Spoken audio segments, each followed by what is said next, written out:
Gurasoek kanguru ama metodoa egitea eta beraz, jaioberria gurasoen bular gainean zuzenean pausatzea lehentasunezko prozedura da. Jaioberri goiztiarrak ezegonkortasun txikiagoa izaten baitu denbora tarte horretan. Teknika hori egiteko, aldez aurretik prestakuntza ematen zaie gurasoei. Eta seguru sentitzen badira behar bezala gauzatuko dela egiten da. Beti ere, unitateko langileak ondoan dituztela. Lehenik eta behin, besaulki etxangarri bat jarriko dugu inkubagailuaren ondoan, gurasoak eseri ahal izateko ahurtzoa besoetan dutela. Jarraian, garrantzitsua da eskuak behar bezala garbitzea, ura eta xaboi edo gel hidroalkoholikoarekin. Aurretik, ilea jaso eta eraztunak, erlojuak, eskumuturrekoak eta abar kenduko ditugu.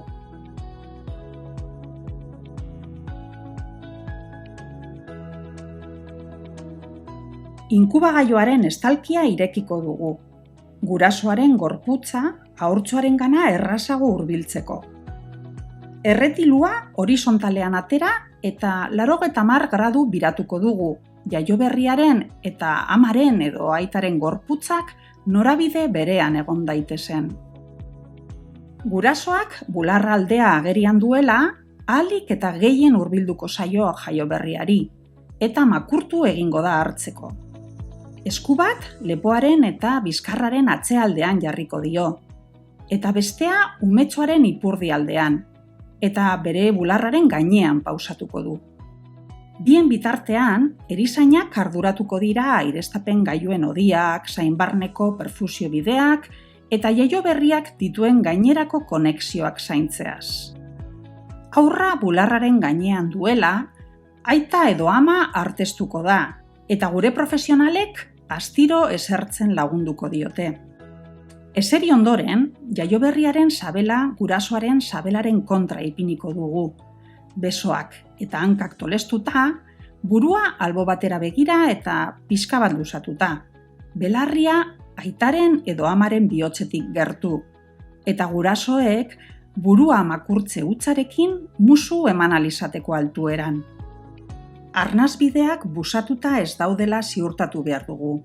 Horretarako, besaulkia gutxienez 30 graduko inklinazioarekin jarri behar da. Eta saihestu behar dugu jaioberriaren lepoa tolestuta edo hiperluzatuta geratzea. Horrela, gorputz jarrerak eragindako apnea busatzailea saihestuko dugu. Haurraren tamainarako egokia den txupetea emango diogu, zurrupaketa ez nutritiboa sustatzeko.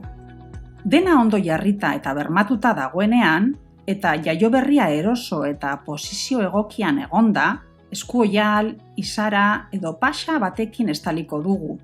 Azalaren kontra egon bitartean termoerregulazio egokia errazteko. Bularra emateko burko edo kuxin bat erabiltzea gomendatzen da. Jaioberria aitaren edo amaren sabelalderantz ez mugitzeko, eta gurasoen eskuak libre egoteko, ispilu batekin haurtzoaren aurpegia ikusi ahal izateko edo ipuin bat, liburu bat irakurri ahal izateko. Gogoan hartu kanguru ama metodoa onuragarria izateko gutxienez 80 eta 120 minutu artean eman behar ditugula. Izan ere, denbora tarte horrek konpentsatzen du inkubagailutik irteteak haurrari dakarkion estresa. Kanguru ama metodoa amaitzean, jaioberria inkubagailuan utziko dugu berriro, azaldutako prozesua alderantziz errepikatuz.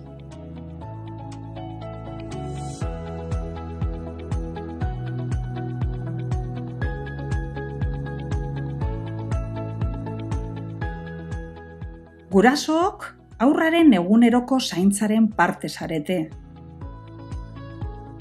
Kanguru ama metodoa ebidentzia zientifikoarekin frogatutako teknika bat da, eta onurak ditu hainbat alorretan.